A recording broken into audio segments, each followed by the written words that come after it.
Good morning दोस्तों। आज हम एनसीईआरटी के अंतर्गत पढ़ेंगे अध्याय 5 और अध्याय 5 संबंधित है इंडिया अर्थात भारत। जैसा कि हमारे संविधान में भी लिखा गया है इंडिया दैट्स भारत।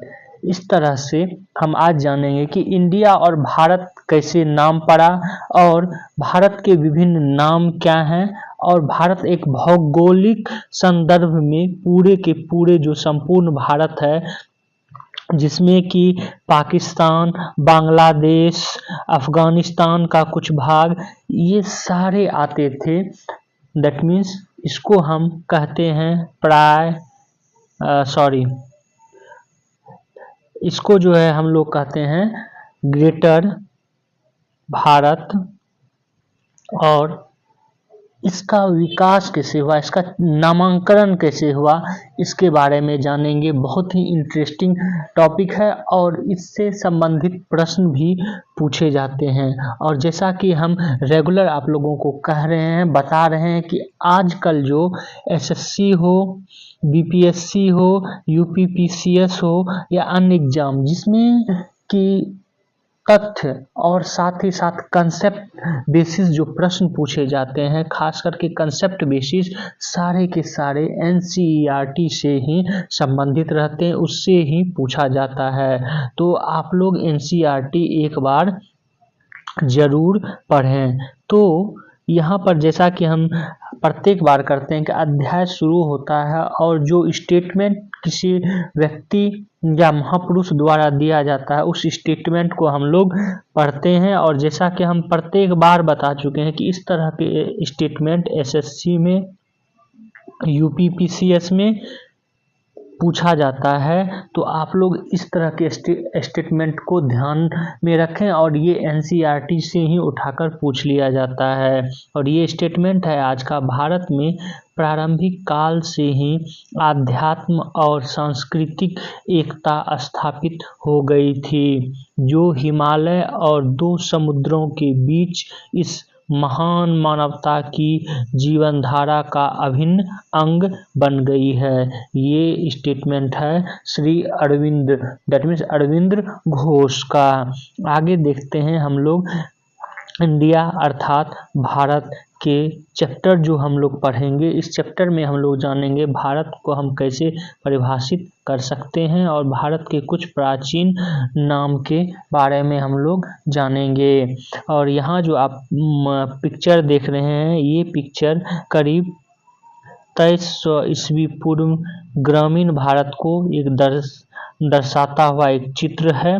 और यह चित्र महान सांची स्तूप के उत्तरी द्वार पर अवस्थित है, बनाया गया है। और आप लोग कमेंट बॉक्स में बताएंगे कि सांची का स्तूप किस राज्य में है। इससे भी संदर्भित प्रश्न पूछा जा चुका है। जैसा कि हम ऊपर पे बता चुके हैं कि हम लोग जब यहाँ बात कर रहे हैं तो पूरे के पूरे संपूर्ण ग्रेटर भारत का, जिसमें कि पाकिस्तान, अफगानिस्तान और बांग्लादेश ये सारे देश आते हैं। तो इसका विस्तार अगर जो देखेंगे फिजिकल, तो एक तरफ हिंदू कुश है, दूसरी तरफ जो है ये उत्तर में हिमालय है, और इधर देखेंगे तो अराकायोमा जो है पर्वत श्रेणी है।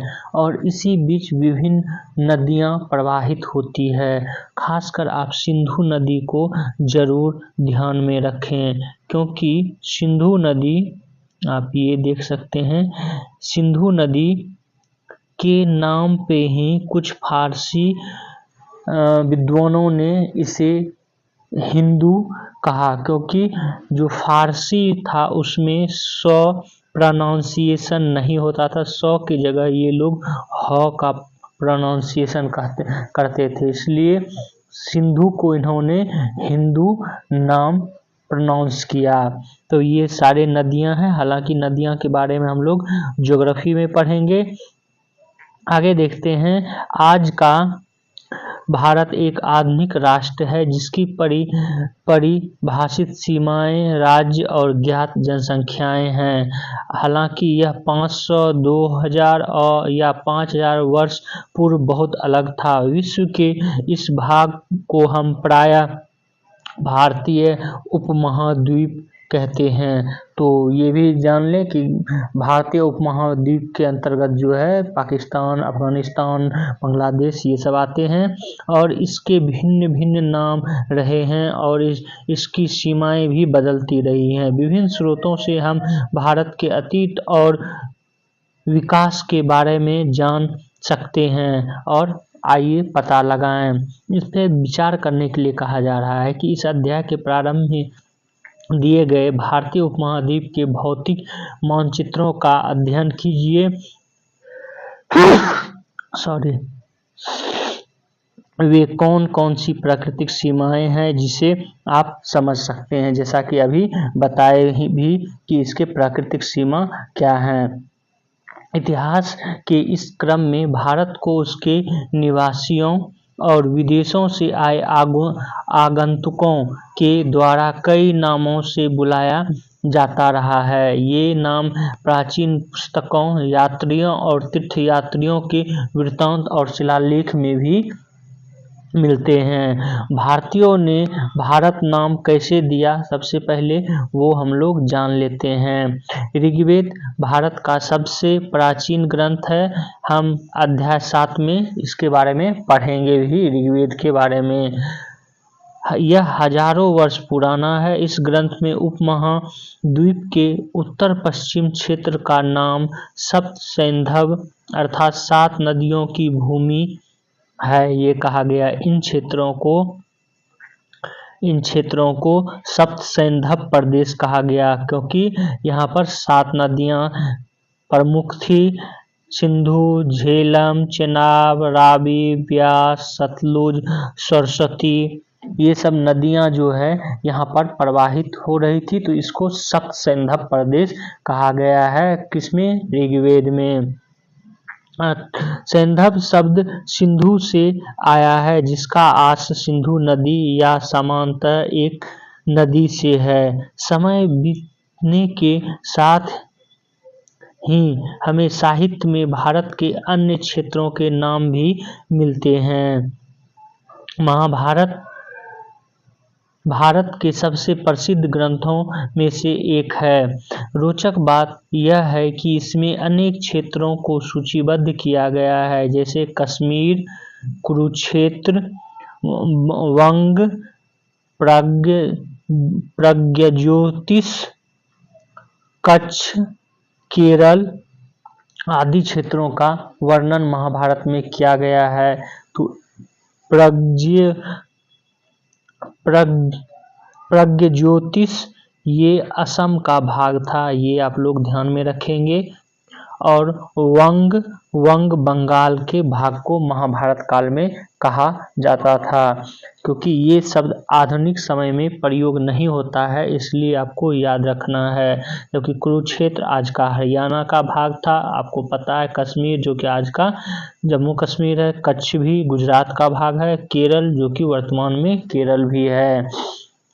वास्तव में हमें कब समूचे भारतीय उपमहाद्वीप के लिए एक नाम मिला, चूँकि प्राचीन भारतीय ग्रंथों की तिथि निर्धारित करना कठिन है, अतः इस प्रश्न का उत्तर देना आसान नहीं है। महाभारत में भारतवर्ष तथा जम्बू द्वीप शब्द का प्रयोग किया गया है तथा विद्वान सामान्यतः इस बात से सहमत हैं कि BC की कुछ शताब्दियां पूर्व से यह महाकाव्य लिखा जाने लगा था।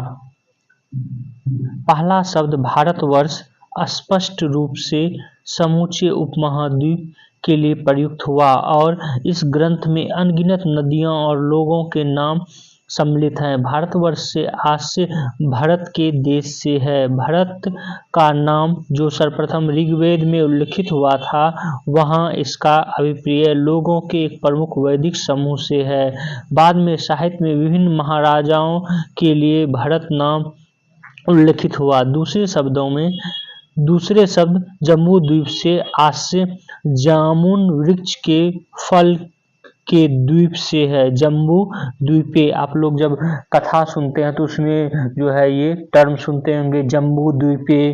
तो जम्बू द्वीपे दैट मीन्स जामुन वृक्ष के फल के द्वीप से है। यह वास्तव में भारत में पाया जाने वाला एक सामान्य पेड़ है जिसे जम्बुल वृक्ष, मालाबार प्लम या जामुन वृक्ष आदि भी कहते हैं। आगे जम्बू द्वीप भारतीय उपमहाद्वीप का पर्याय बन गया। वास्तव में इस संबंध में हमें एक भारतीय सम्राट से बहुत अच्छे संकेत मिलते हैं। उनका नाम अशोक है, जिनके विषय में हम बाद में जानेंगे। अभी हम उनकी तिथि को 250 BC मान सकते हैं। जैसा कि हम लोग देखेंगे उन्होंने हमारे लिए बहुत से शिलालेख छोड़े हैं। उनमें से उन्होंने उसी नाम जम्बू द्वीप का संपूर्ण भारत वर्णन करने के लिए उपयोग किया है। उनमें से एक में उन्होंने उसी नाम दैट मीन्स जम्बू द्वीप का प्रयोग किया है। उस समय इसमें बांग्लादेश, पाकिस्तान और साथ ही अफगानिस्तान के भाग सम्मिलित थे, जैसा कि यहाँ पर आप मैप में भी देख पा रहे हैं। यहाँ पर आपको बता दें कि जो आप 6ठी शताब्दी BC में देखेंगे, जैसे इस समय गंधार, उसके बाद कंबोज, केके, मद्र, सौवीर, अम्बष्ट, सूरसेन, मत्स्य, पंचाल, कौशल, विदेह, मगध, अंग, सुमाहा, पुंड्रु, वन, सौराष्ट्र, माहिष्मती, विदर्भ, अवंती, ये सब स्थान उस समय प्रसिद्ध थे प्राचीन समय में भारत में।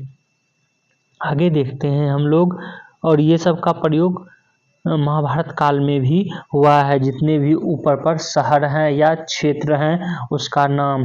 कुछ शताब्दियों के बाद भारतीय उपमहाद्वीप के लिए सामान्यतः भारत नाम का प्रयोग किया जाने लगा। उदाहरण के लिए प्राचीन ग्रंथ विष्णु पुराण में हम पढ़ते हैं तो याद रखेंगे कि विष्णु पुराण में जो है भारत नाम का प्रयोग किया गया है, ये पूछा जा सकता है।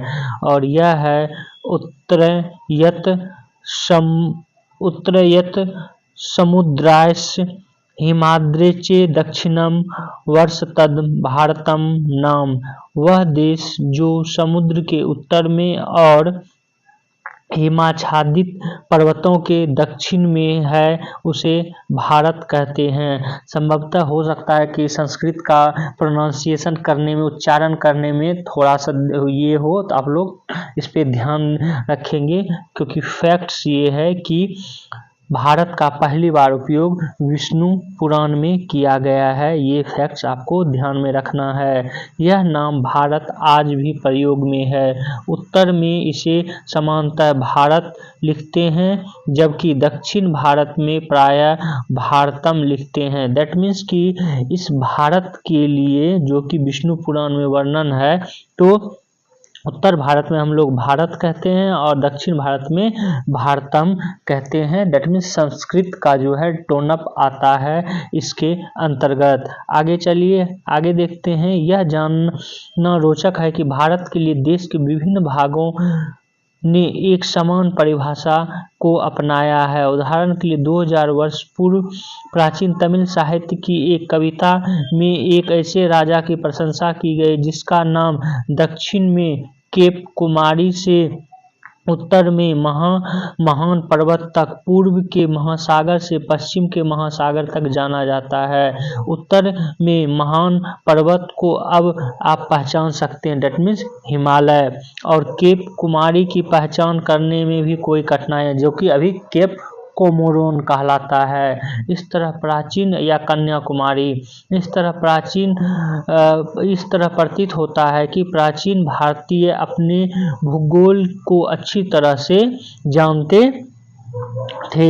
आगे देखते हैं हम लोग किस प्रकार जो है और नाम चेंज हुआ। यहाँ पर मुख्य विदेशियों ने इंडिया का नाम कैसे रखा, इसको जानने से पहले ये जान लें कि हमारे संविधान में क्या लिखा गया है।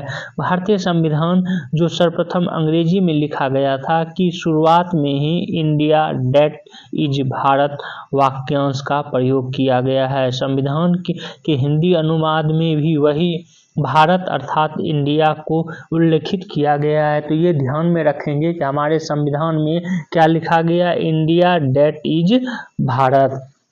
अब आगे चलते हैं, विदेशियों के बारे में हम लोग जान लेते हैं कि विदेशियों ने नामांकन कैसे किया है। विदेशियों में सर्वप्रथम प्राचीन ईरानी जो कि फारस, अभी ईरान और उस समय फारस कहलाता था, तो फारस के निवासियों ने भारत का उल्लेख किया था। 6ठी शताब्दी ईस्वी पूर्व में एक फारसी सम्राट ने सैन्य अभियान का आरंभ किया और सिंधु नदी के क्षेत्र जिसे सिंधु कहा जाता था पर नियंत्रण किया। अतः यह कोई आश्चर्य नहीं है कि अपने प्रारंभिक लेखों और शिलालेखों में फारसियों ने भारत को हिंद या